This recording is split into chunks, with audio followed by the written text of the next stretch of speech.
And I think this is a much more accurate description, actually, because I think the real issue is whether or not you have a desire to smoke.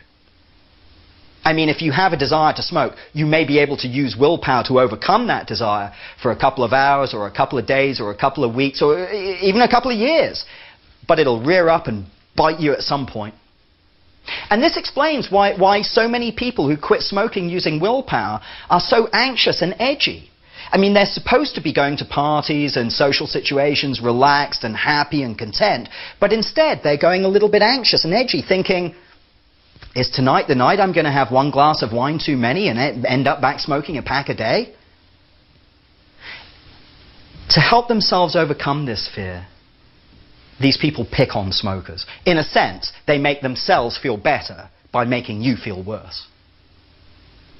Now, personally, I think it's extremely important to learn lessons from these angry, miserable ex-smokers using willpower. Now, the most obvious lesson is that whatever they are suffering from, it is nothing to do with nicotine. I mean, think about it. The woman at the party had been nicotine-free for years. It's just not biologically possible that she was craving nicotine. This woman's problems were twofold. Firstly, the way she perceived smoking.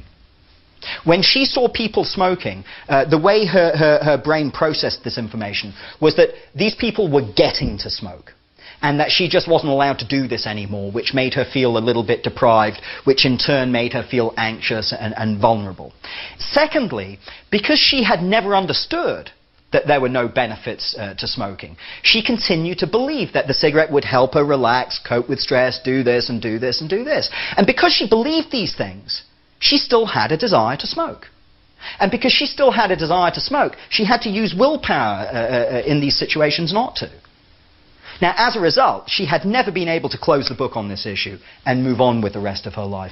And this made her vulnerable, especially in situations where she was consuming alcohol and she wasn't able to think as straight as normally as she might be able to. You see, for me, the only show in town is to be a happy non-smoker. I mean, if you're going to be miserable, you may as well keep smoking. The only show in town is to be a happy non-smoker. And the only way to be a happy non-smoker is to have no desire to smoke. This is just the only way of doing it. So how do we remove the desire to smoke? Well, first you have to debunk the myths that are associated with smoking, and this we did in parts 2 and 3 of this webcast. Now, we need to replace those illusions with the reality of life as a smoker. You see, I have absolutely no desire to smoke, because I remember very, very clearly what life as a smoker was like. I remember what it was like to feel controlled from the moment I woke up in the morning to the moment I went to bed at night. Never, ever getting a break or a day off. I remember the smell. I'm quite a clean person. I mean, I'm not obsessive or anything, but I'm a very clean person. And when I was a smoker, I just never felt clean. I always felt dirty. You feel like there's this film of filth on your face. I mean, how many of you have turned your face when you're hugging someone you love because you don't want them to smell your breath? I mean, what does this do for your self-respect? What does this do for your self-esteem? I remember the heart flutters I used to get when I smoked. I mean, they absolutely terrify you. I mean, I was absolutely convinced I was about to have a heart attack and die. What's the first thing you do when they die down? Go for a smoke. I didn't go to a dentist for nearly 15 years because I was so ashamed of the state of my gums and my teeth. And I knew a dentist would take one look in my mouth and say, "That's it, Damien, you have to stop smoking today." But I didn't want to hear it. I was too scared. I never had a family doctor until I moved here. I would only go to these walk-in clinics where you can see a different guy every time. Because I thought, if one doctor had my file, if he had my family history of smoking-related diseases and conditions, he would see the deterioration in my health and he would say to me, "Damien, you have to stop smoking right now." And I didn't want to hear it. I was just too scared. I remember the anxiety I would feel if I was going somewhere where I didn't know if I'd be able to smoke or not. Eventually this anxiety got so bad I just stopped going to new places. I mean, how many avenues of learning and pleasure and experience and understanding have you cut yourself off from so that you can continue to do your drug? I remember having to explain to my family that we wouldn't be able to go on vacation again this year because we couldn't afford it. As the cost of smoking increased, frankly, it was my family that really paid the price. I remember turning down promotions because no one on the 5th floor smoked. I knew that senior management would think less of me because I did smoke. I remember trying to hide my smoking from my boss, like a child. I mean, this made me feel guilty and stupid, and I'm not a stupid person. I remember the lethargy, the lack of energy, feeling like an old man in my 20s and early 30s. I mean, having been an athlete when I was a kid, this was extremely difficult for me to accept. Sport really was my true passion, and cigarettes stole it from me.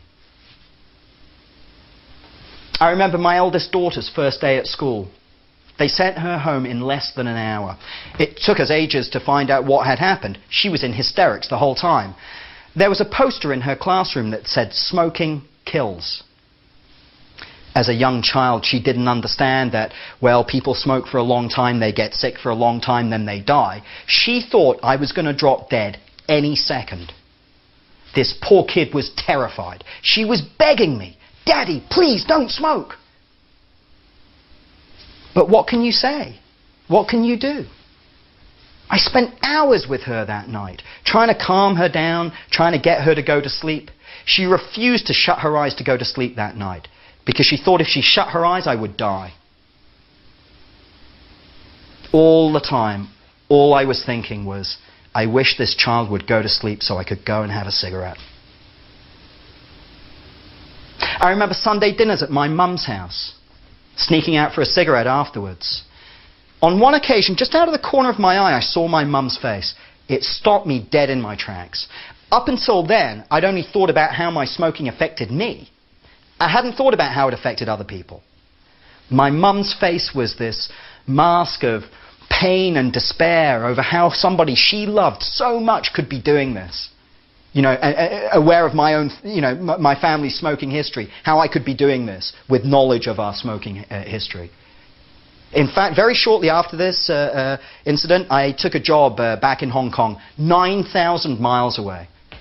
And looking back, I realized it was because I didn't want to be confronted with this guilt on a weekly basis. So I just ran away from it. In fact, my smoking drove a huge wedge between me and my family all those years I smoked. It was only when I quit smoking, I went back to my family, I realized how much I love these people.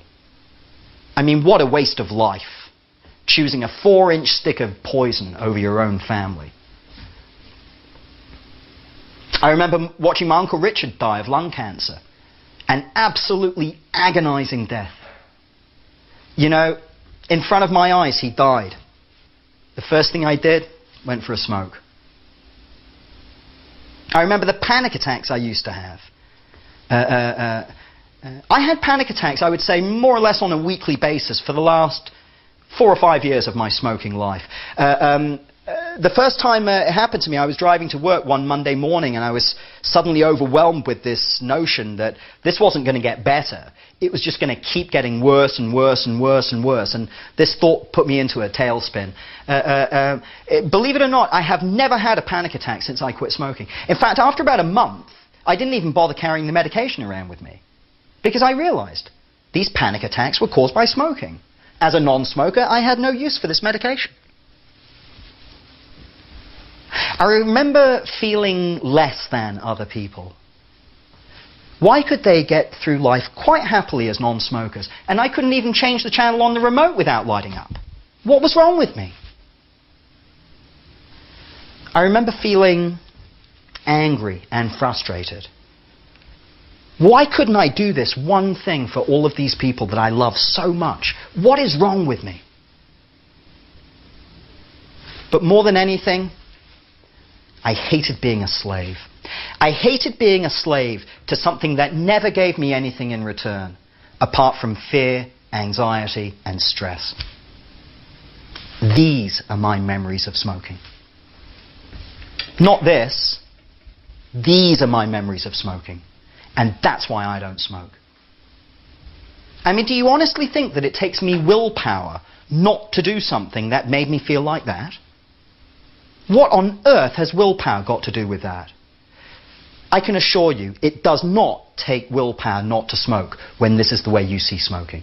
In fact, wild horses couldn't drag me back to smoking. Your 9th instruction is immediately after this seminar to write down how it felt to live life as a smoker. Not how it felt to smoke one cigarette, but how it felt to live life as a smoker.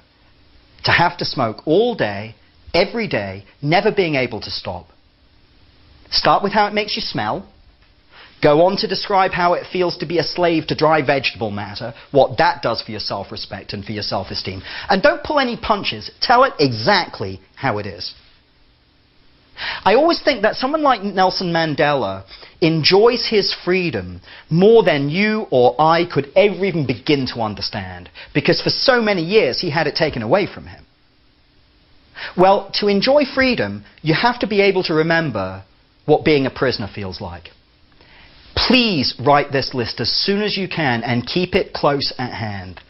As I'll be talking about later, this list will become the key tools that enable you to walk away from the slavery of smoking and to remain happily smoke-free for the rest of your life. This is the end of part 4. We recommend that you go for a smoke break now and watch part 5 immediately afterwards, if at all possible. At the end of part 5, we will ask you to smoke a final cigarette. So this is your second to final cigarette. Don't panic. In part 5, I have nothing but good news for you.